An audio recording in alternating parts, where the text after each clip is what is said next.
when a beginner starts learning Greek. Okay? So, to start with, what is the first thing that you can think of when somebody says to you, hey, I'm learning Greek? What can you think? A friend of yours comes to you and says, hey, I'm learning Greek. What do you think immediately? Ancient, modern. Ancient Greek, modern Greek, right? Or word for? I was going to say different phonetics, different symbols. Okay, we will say that. You say. Yeah, so you can go. Hello. Polytonic? Polytonic, okay. The initial question is, if a friend of yours comes and tells you, I'm learning Greek, what is the first thing that comes to your mind? Modern. Good, good. Okay, well, this is a slight paradox, because in Greece, when we say Greek, we mean modern Greek. There's no question. If we want to refer to older forms, we say ancient Greek. In the rest of the world, in the rest of Western world, when people say Greek, most of the time it means ancient Greek. Mm-hmm. And when they come to nowadays Greek, it's modern Greek. Okay, that is a paradox. But in Greece, when you say Greek, it is always modern Greek. And that happens, of course, as you know, because it is a very old language related to science, law, medicine, mathematics, okay? And most people, the average person in the Western world, connects this language directly to these sciences. So Greek means something really serious and academic, okay? But it is not only that. All right, let's see now what happens when you decide to learn Greek and you're now beginners. Okay. After you overcome the obstacle of ancient versus modern Greek, does it work?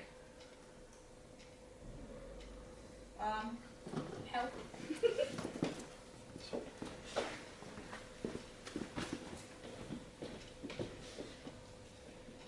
Run battery?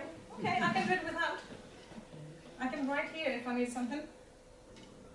No. Okay.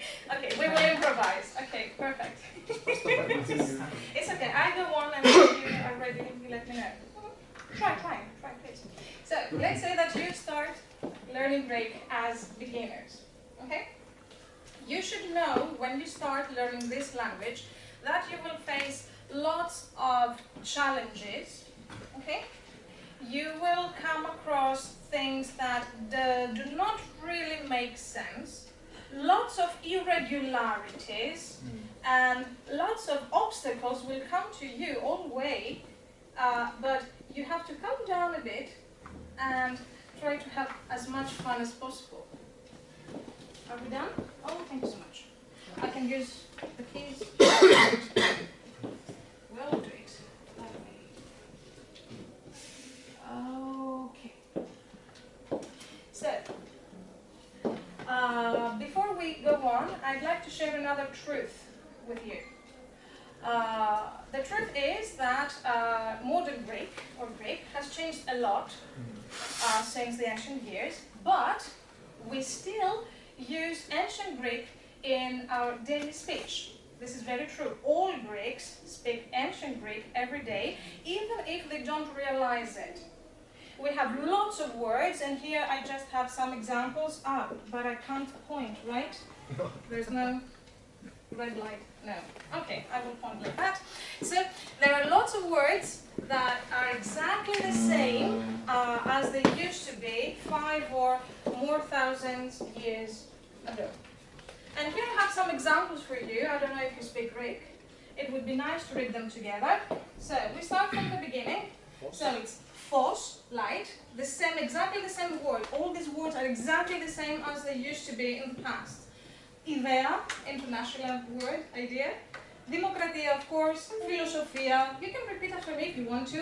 Philos. Philos. Thank you. Anthropos. Anthropos. Uranos. Uranos. Astra. Astra. Thank you. Oops. No. Here's this one. Sure. With Okay, where's my Libra? Oh, there. Ειρήνη. Ειρήνη. Υγεία. Υγεία.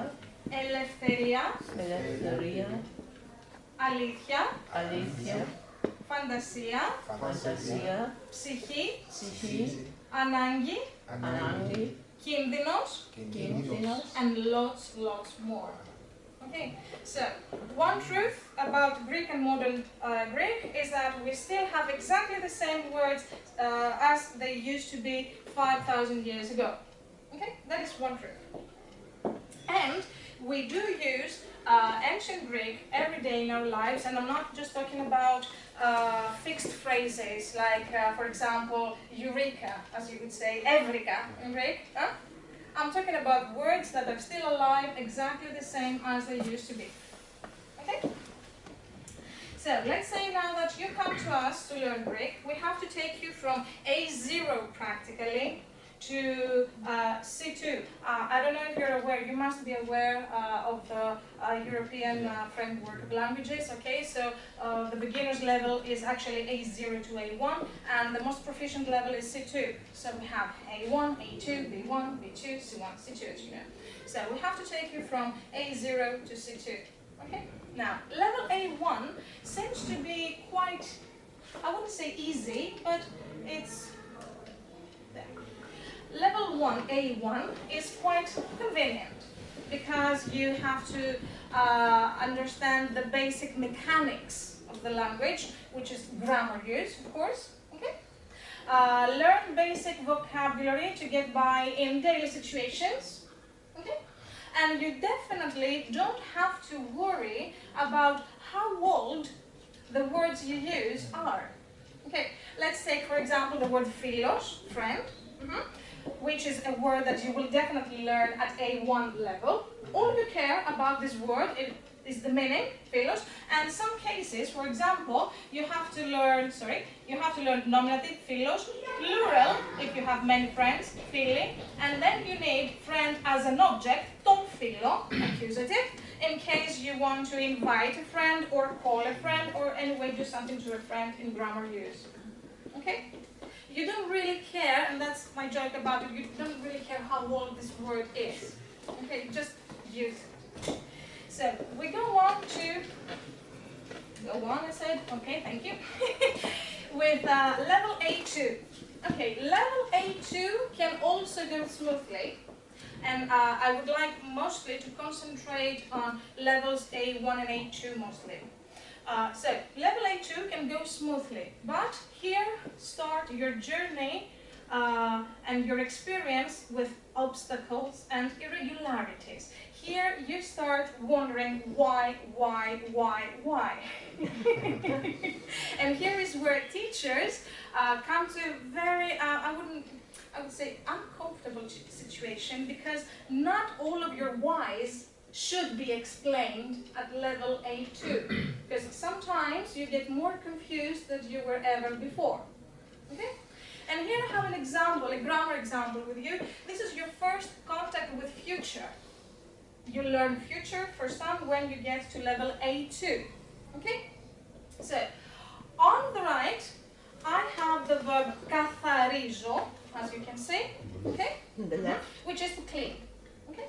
On the right, I have the verb έρχομαι, which is to come. Okay? And to help you a bit more, I have καθαρίζω in present, καθαρίσω in future, καθάρισα past, and the imperative case, καθάρισε, καθαρίστε. Okay? On the right, έρχομαι in present, έρθω in future, ήρθα in past, έλα and ελάτε, the imperative case. Okay, and mind you, there is a little footnote here. We say έρθω or έλθω, ήρθα or ήλθα, because lambda and rho can interchange sometimes. Okay? So, I would like you now to participate a bit, and please tell me, here I have one irregular and one regular verb. Can you please tell me which is which? Which is the regular and which is the irregular verb? left regular, Left regular. Anybody else? You agree? Left. Okay, and what makes you think that the left is regular? Just be observative. Because of imperative and present, it looks similar. Aha! Do you all agree? I mean, there's only a last vowel change, which is The last vowel change in most cases, yes, right. Anybody else would like to add something? It looks shorter, maybe? Yeah. Okay, so let's see καθαρίζω. Okay, so we have zeta, sigma, sigma, sigma, sigma. You win. You're right. That's the regular. So we have only the first, the present case, καθαρίζω. Here we have to add a bit of phonetics, linguistics, okay? And then sigma, sigma, sigma everywhere. Okay, let's now take a closer look to έρχομαι. There we are. Έρχομαι, έρθω.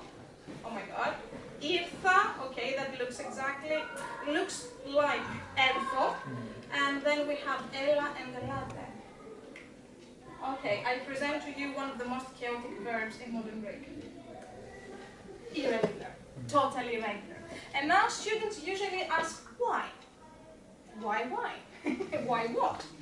Why is this irregular? Okay, and how can I learn irregular verbs? Just memorize how they come to this form, because otherwise I can't learn it. Sorry, this is all wrong. When you're at A2 level, not all whys can be answered. And sometimes the answer hurts.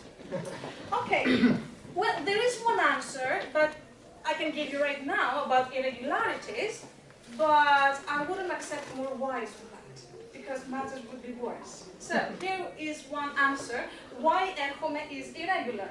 And the answer is simple, that it is exactly, or 95% the same as it used to be 5,000 years ago. So, let's compare the verb έρχομαι now in modern Greek and έρχομαι in ancient Greek. Okay? Thank you. So, έρχομαι in present, έρθω in future, ήρθα, έλα, ελάτε. Let's see the ancient form. Έρχομαι is exactly the same. Imi, elo. You see, elo looks like έλα in modern Greek. Good. Ήλθον or ήρθον, remember lambda and rho are interchangeable. Okay, look like ήρθα.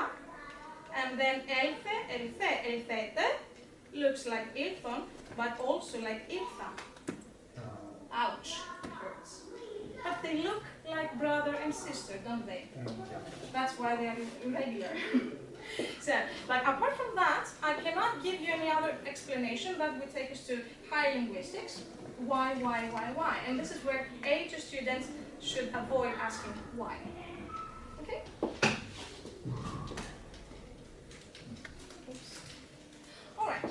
So, here is another example of your first touch with the future. These are not irregular verbs. These are actually regular verbs of Greek. But even in this case, we have some differentiations in the future. Let's see, for example, the first verb, αγαπάω or αγαπώ, to love, okay? The future, αγαπήσω. Μιλάω, μιλώ, the second case. Future, μιλήσω. Εκτιμάω, εκτιμώ, to appreciate, εκτιμήσω. Γελάω, γελώ, γελάσω. Χαλάω, χαλώ, χαλάσω. Ξεχνάω, ξεχνώ, ξεχάσω. Πετάω, πετώ, πετάξω. Τραβάω, τραβώ, τραβήξω. So you see, they kind of look like regular verbs, and they are. We consider them regular. Yes, that's the look. But in the future, you see, some end to ίσο, some end to άσο, άξο, and ίξο. Oh my god. And if you ask me why, alright, some years ago, I had a student from Germany. He was very fond of the Greek culture, Greek language, everything. He had even slightly changed his nickname so it would sound like Aristoteles. So he wanted to call him Telis. So he was an excellent student, brilliant mind, but he had lots of questions, lots of whys.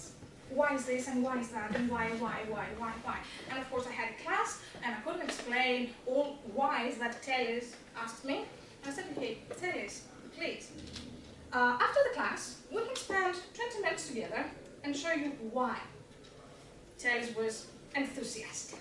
After the class, he came with me on the board. Imagine a whiteboard twice the size as this one.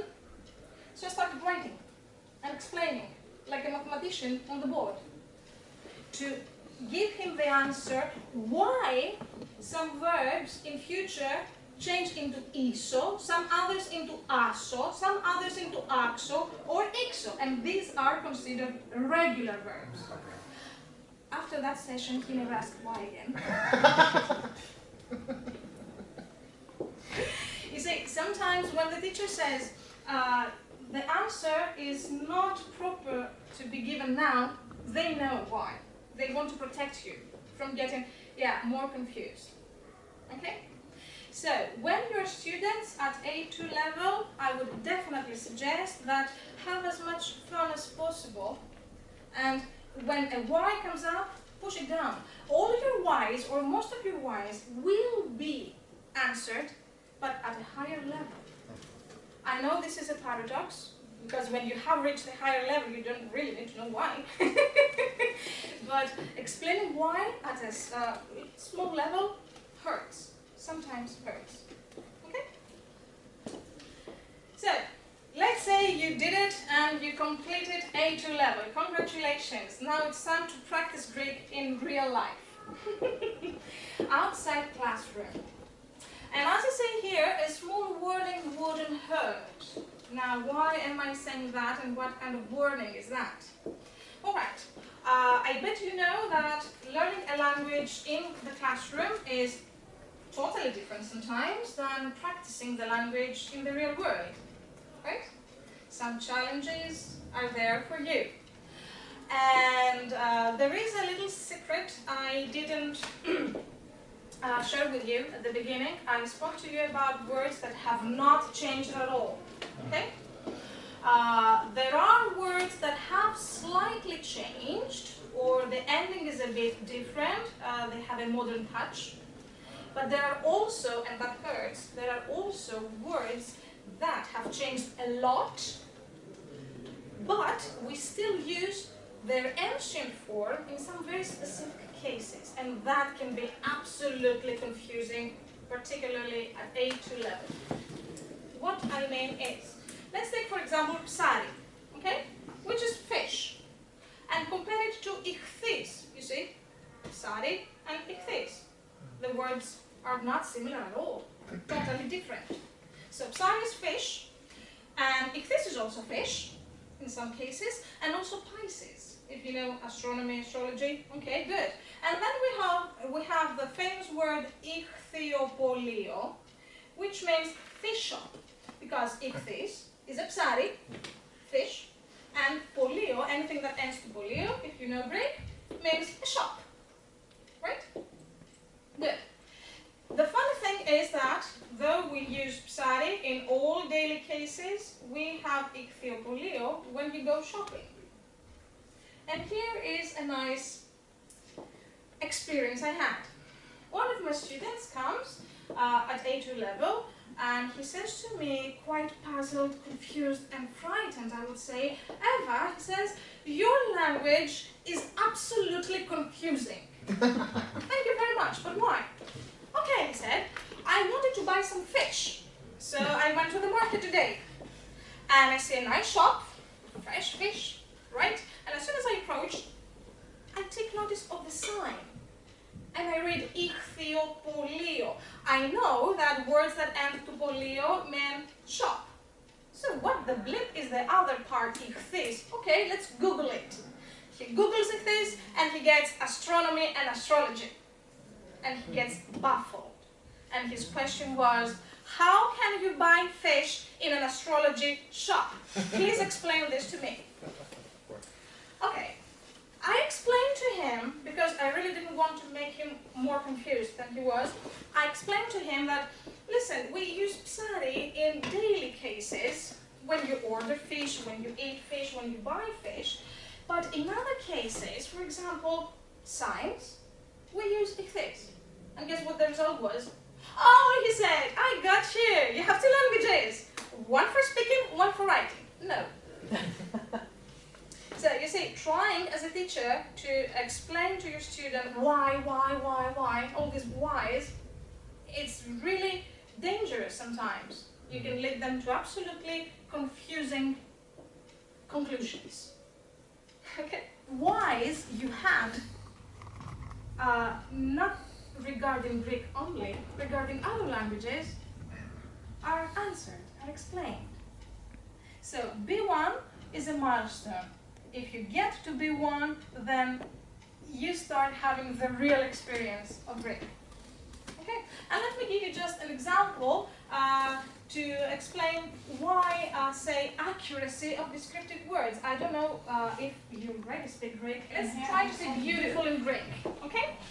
So, as you see, we have two categories. The first has to do with morphe, which is shape, form, and from that morphe we get omorphos. You can repeat. Omorphos. Thank you. Eumorphos. Eumorphos. Again, please. Eumorphos. Eumorphos. Eumorphos. Eumorphos. Okay. And panemorphos. Panemorphos. Thank you so much. Now, you see, actually, all three words end to morphe. Okay? And I give you only the masculine because I don't want to confuse you in case you don't speak Greek. So, omorphos starts with O, which is round and complete. So, when you talk about a well-shaped woman, you would say omorphe. Beautiful. Beautiful, yes, but you would pick up omorphe.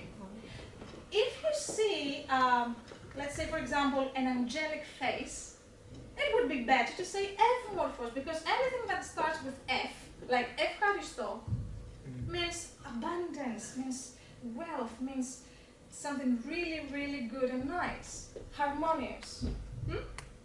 So I would choose eumorphos, and actually I would get even more flattered if someone called me eumorphe, first because it's not as usual as omorphos, so that means they thought before making this compliment. And yes, because eumorphos means in all aspects. Okay? And panemorphos, that is the ultimate. That is so very beautiful, I cannot describe it further. That's the ultimate. You see, it starts with pan.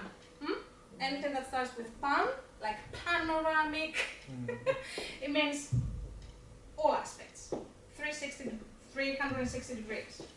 On the other side, we have the word oreos, which is related to ora. Ora is time. So why should I call someone oreo and not omorpho? Oreos is on time. A beautiful woman at the right age is nothing but orea. She's at the right time, exactly. Even a joke, for example, because oreos does not only mean beautiful, it means exactly what we needed. So a joke, for example, if it is oreo, has come just on time. How many times, maybe from your experience, you know that a joke, if a joke is told 1 minute later, it's not a joke anymore. It should be there on time. Everybody would laugh. But if you say the joke 1 minute later, it's not oreo anymore. Okay? So this is a small example of the accuracy of the descriptive words. I think I'm about to complete. For the time. For the time.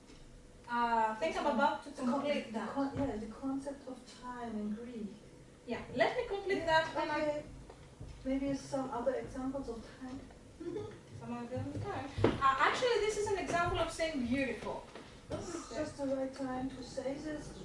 Just the right time to have a joke. You want more examples of the right time? Okay, you get an apple to eat. Okay, ένα ωραίο μήλο is all fresh and juicy. It's exactly you caught it from the tree exactly at the proper time. Okay. One day after, it wouldn't be so tasty. Or 1 day before. Have you got this concept in business too? Maybe. The right time to phone someone? Or... Yeah, listen, we always say ωραία ώρα. So, yeah, μια ωραία ώρα να πάμε έξω, which means that is a fine time to do that, proper. It should be now and not 1 minute later. 1 minute later, something will be different. Okay? Thank you.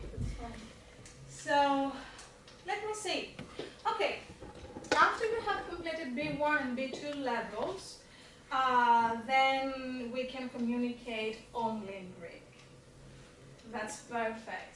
And then you know that all irregularities you thought were irregularities, actually they're regular, normal things. Now you know more of the grammar mechanics and the grammar use, and you have more vocabulary and you can make connection to word families. So you realize that most of the things that you thought were irregularities are actually normalities. Hello. You can come in, but you see, this is an example. This is not oreo, not in time. So, and this is where lots of your whys are explained, and we can also add phonetics and basic linguistics, because some points of the Greek grammar can be explained by sound transformation. If you remember the initial example with καθαρίζω, zeta turns into sigma, but not in all cases. Now this is where the musicality of the Greek language is revealed. And this is where your magical journey actually And what about takes the off. musicality of the Old Greek? We will come to that. Yeah, okay. So, just because my talk today is about mostly beginners and A2 level, this is what I would suggest to all of you who want to try to learn Greek. Avoid why in all cases. Be aware that there will be challenges and things that will not exactly make sense at the first levels, but be patient because the answer is coming. And the easy way to go through is just to memorize basic irregular forms like έρχομαι, for example, and have fun as much as possible. Involve other things into learning the Greek language, like activities, like music, like traditions and customs, and make it as fun as possible. Don't be so stressed that, oh my god, this is a very hard language. No, relax. All languages are hard, actually. Anything new you learn is hard. Okay, just have to relax and have fun. All answers are coming. So, thank you very much. Do you have questions? Yeah, the musicality. About the musicality of the Old Greek. There are lots of different opinions about, if this is your question of course, about how the Greek language was pronounced and the kind of musicality there was. I don't want to fully discuss this right now because that will take us until tomorrow, but I would like to tell you that in nowadays Greek, we have lots of dialects, as in all languages of the world, of course, and some of them, like the Cretan dialect, where I come from, the island of Crete, are very, very, very musical, really. If you want to sound like Cretan, not just Greek, or from Athens, for example, you have to learn how to sing along when you speak. Now, if you refer to how vowels were pronounced, actually, again we have to face and take into account the dialects of that time. So we have really hard job to do. So that's why I'm saying actually this is something really nice to talk about, but in a more relaxed way, because opinions should be changed. To see more in a superficial way, like we have called Deutsch, Hannoverianisch, and just to give an example, I'd like to read a text of Platon in the Old Greek, and Aristotle and Platon, pupil and teacher. But are there any differences, or can I say, okay, I can refer to Hochgriechisch? No. Okay, first of all, okay, of course you can read. You can definitely read. The question is, what will you understand? That's right.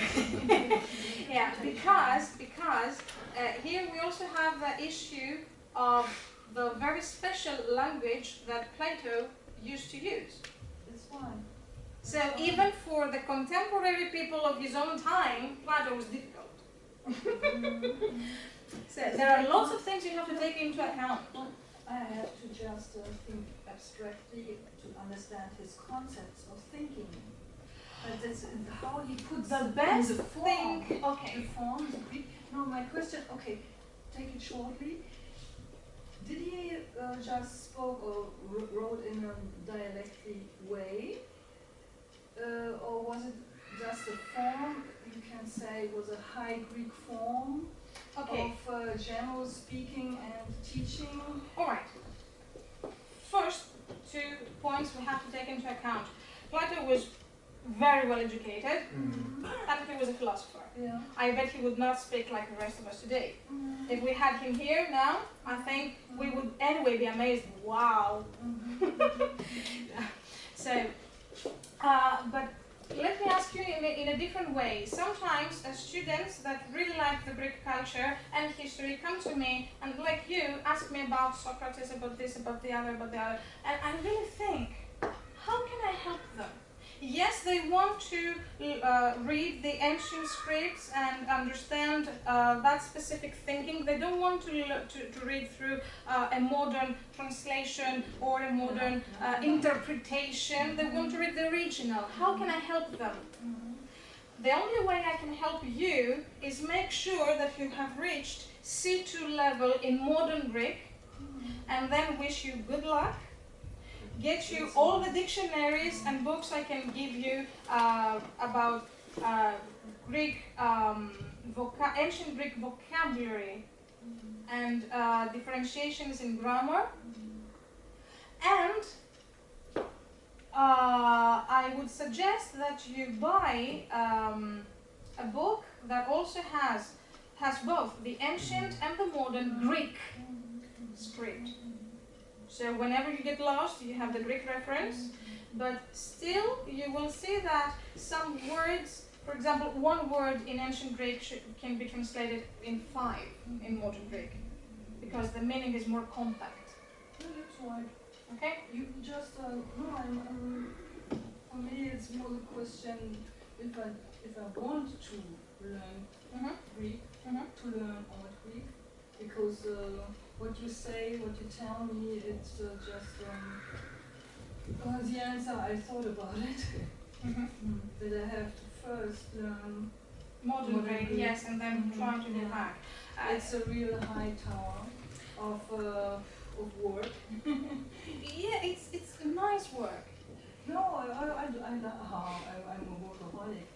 That's not the question. The question how I do get really originally to the concepts abstractly. That's why I'm just have this thought, and I thank you for that. Thank you too. Any other questions? Not just a remark, perhaps regarding your whys. Regarding your why. Yeah. Yeah. I would say it's very easy to explain. A baby, when it starts to speak, never asks why. Exactly. You know, and you only start to ask why at the age of level B, C. Also. Exactly. But it doesn't happen. You see, most Greek learners are adults, not even teenagers. Okay, to be honest. The average age of a foreign learner of Greek is 40 to 50. Really? Yeah. So these are people, yes, that have conflict mentality. They know exactly what they want from life. Everything is set. Start like a baby. It's hard to convince a 50-year-old man. So maybe. Think of Tellis. Tellis was about 50-something years old. I would start this way. Sorry. Yes, I please. think you could still send them on a way to learn a bit about language science, regular sound shifts, and how words change through time. Ah, that is At phonetics. least phonetics and at least some hints. You see, listen, I'm a teacher too, I'm a Greek teacher, okay? there's no better joy I can have at work when a student asks me what you have just said. Because for me it is something really exciting to show you phonetics, so show you the musicality of the Greek language. Okay, not all students are prepared for that, unfortunately. Okay, okay, all languages of the world are beautiful and respectable and so on, but some specific, some certain languages like Greek should be treated in a different way. I absolutely agree with you. But nowadays, nowadays people are used to, instant translation. They don't care, they don't bother. They think it's a waste of time to know about how vowels change, how consonants change according to sound. They think it's unnecessary information. On the other hand, it has happened to me quite a few times, because I'm a linguistic freak, to have students of higher level, let's say B2, C1, and they, like you, they ask me about phonetics and linguistics, and we start having a very exciting class. So exciting that the lesson is over, but we're still in the classroom. And they get really excited about it. They say, that explains a lot. Why don't you do it to everybody? Not everybody's prepared for that. Not everybody has the patience for that. And that, just please. In these days, are there still any areas or where Casarevosa is used? Or is Casarevosa is finished altogether? We speak about modern Greek with about Dimotiki. Dimotiki, no? And Katharevousa is... Katharevousa, yes, I'm sorry, I just didn't hear that well. Katharevousa, okay, that is a history of the Greek language. Okay, thanks so much. I've you got had news it for for you. churches and so... Okay, let me think how to answer that. Katharevousa was a form of Greek invented. It is an invented form, never really existed. It was invented by the academics of 19th century, right after, for historical purposes, right after the Greek Revolution and the beginning of the new Greek state in 1821. They tried, okay, all people were poor, uneducated and so on, so the language level was... So Katharevousa came from the academics of the old times in order to try to boost up the high quality and level of the Greek language. To my mind, Katharevousa is a monstrosity because it makes no musical sense. For example, if you remember let me show you, let's go back a bit. Okay, here we have Psari and Ichthys. Remember that? Psari is in, your name please? Gabi? As Gabi said, in Dimotiki, which is the current modern Greek use, Ichthys is the ancient form used only in Ichthyopolia, fission, and astronomy. Now, Katharevousa would do something in between. It would take the word Psari, which is modern, and have a Katharevousa. Okay, let's use that. Can everybody see that way? Yeah. Thank you. Alright, so we have Psari, okay, and they would add a modern, an ancient Greek ending, trying to make it sound higher level. That's why I call them monstrosity. Okay, because they used ancient endings to make the low-level language sound better. It's like playing a folk song in a symphonic orchestra, low-level, high-level, something like that. Dress it in another dress, and it will look nicer. No, it doesn't work like that. Thank you. Thank you so much about that. Anything else before we go for lunch? Yes? Yeah. So where does Psari comes from? Not from the ancient Greek? Listen, Psari and the word psi, I think it comes from a form of, you know the god of sea, Poseidon? Yeah. Okay, so P, C Okay. together make ps. Okay. Okay, so it's a matter of phonetics again. So is this, Yeah, it's so it comes in the modern language as psi. okay. This is where it comes from. It's not a very old word, not at all. Like see from the circle, the psi. Exactly. Okay, no. PMC. That's wrong, that's All right. Other questions? You can always email me questions. Okay, so thank you very much for being here today.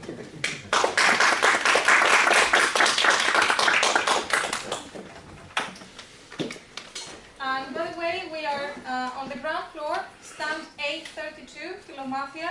I'm saying so because I forgot to bring you your presents. So if you would like, you can come downstairs with us.